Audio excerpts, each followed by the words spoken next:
It really grew very organically, this whole project, because we were driving to Penang with my dad, and we stopped in Tapa. We're all from Perak. My father, my mother, they're all Perak people.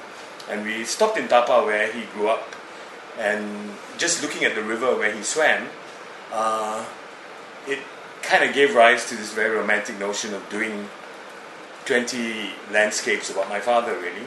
About my family, but with the whole Perak, the state, as a backdrop to these paintings and these stories. I'm always interested in stories. All the paintings basically have real stories, imagined stories. Often the players are just people I've seen on the streets in our drives, and I've concocted stories around them. So the paintings basically play with that kind of approach to making the object. Always with the landscape as backdrop. Now, I've never done the landscape. This exhibition is quite interesting because I never looked at the landscape just for its own sake. Of course, here the elements that dominate all my other works, which is the narrative and the human figure, is definitely represented in the work, and it plays a really integral part.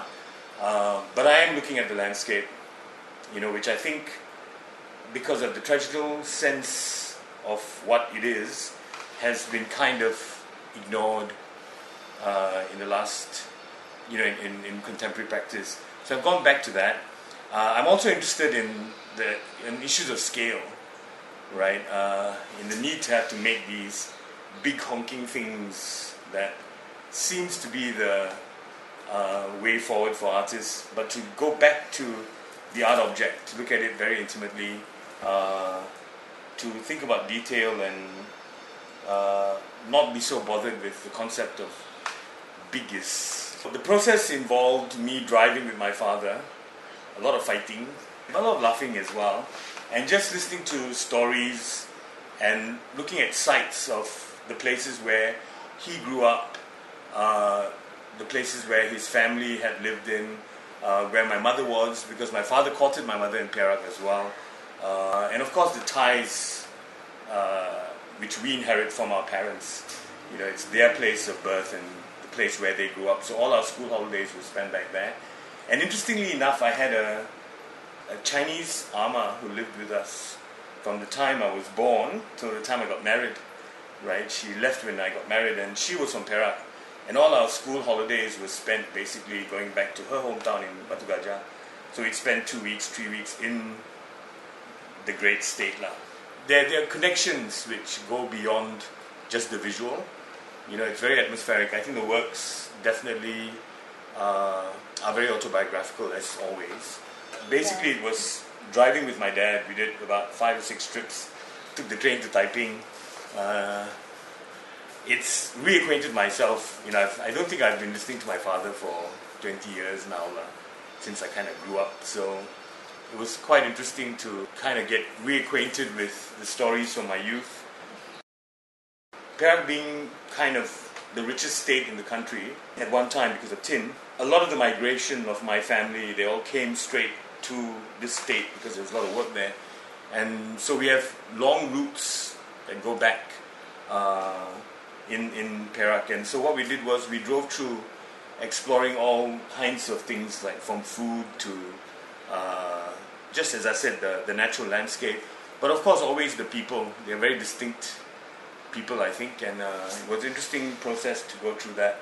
And out of that whole process really came these 20 landscapes. They're quite random in a sense. As I said, the reference points, the mapping was done according to where my family had lived and where they had worked, or where my father grew up, things like that. And so we just kind of followed that route. I've done quite a few portraits of my daughter, right, in this series of works, placing her within the context of, dragging her kicking and screaming to all these small towns and stuff like that, but putting her within the context of the places of our origin, really, in this country, of 3-4 generations, all from Perak. And it's like juxtaposing this person who has no concept of a past, who has no interest in her past either, and to bring these two things together, those kind of opposites, which I'm interested in working with as well. But fundamentally, they are just very straight up romantic stories set against this gorgeous kind of landscape, whether it's cityscapes or townscapes. Very distinct, of course, the limestone hills, which are a very distinct feature of, in fact, a lot of the Chinese migrants who came at first, it reminded them so much of Wei-Ling in China that a lot of them settled in Perak because it also reminded them of home. The stories within these are pretty generic, really. They're all about human relations, your connection to the land, how you exist within the context of, one, your past, two, the physical geography of where you're at, right? And to find those connections. The girl from Wei-Ling, for example, what I wanted to do is, as usual, just kind of look at ordinary life and to make it special and spectacular. The scale really helps because they're so small, they're almost jewel-like, and I am very interested in detail. So playing with those layers of detail, right? They've all got very, very intense detail. And of course the anonymous signifiers, objects and elements, symbols in the paintings that nothing directly to anybody else, but I think the audience looking at the work always brings themselves to what I'm trying to do, and there is a common experience which we all as Malaysians have. This one, which is called Moment of Clarity, really is my dad standing outside his family home in Tapa, right? And they've got ridiculous things like the flying cow, which I suppose refers back to the holy cow in the Hindu context. And my dad's a funny guy. He's got quite a wicked sense of humor. So to play with, God symbols as playful things, they recur in the paintings over and over again. One night in Tanjung Malim, which is a portrait of the dancer Maven Ku in front of a temple that's built in front of the old railway station in Tanjung Malim. Of course, the Hindu temples are always built near the railway station because all the Hindus worked in the railways, Indians, so the temple place of worship was always close to where they worked. But I'm always curious, as a person who lives in the city, I love the idea of rural life. I love the charm of small towns, but I always think, what the hell do they do after 5? After 3 in the afternoon, what happens after that? So I always imagine if you had a performance in the temple, right, what would happen? So it's like one night only, right? So there are a lot of imagined stories, there are a lot of mixed up stories as well.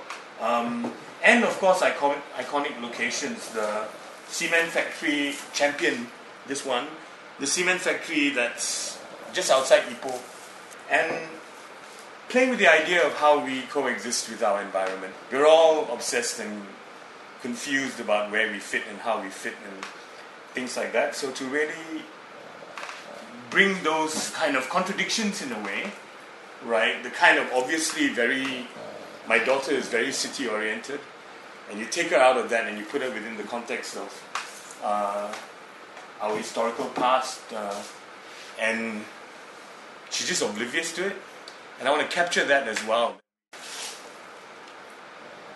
This one's called Roundabout, and it features quite a famous indie band from Ipoh called Bittersweet. They're quite funky, and just that whole idea of the old and new, the push and pull between tradition and humor, of course, has got to be a really crucial part of. I think if you want to be irreverent or you want to tell the truth, you have to be able to.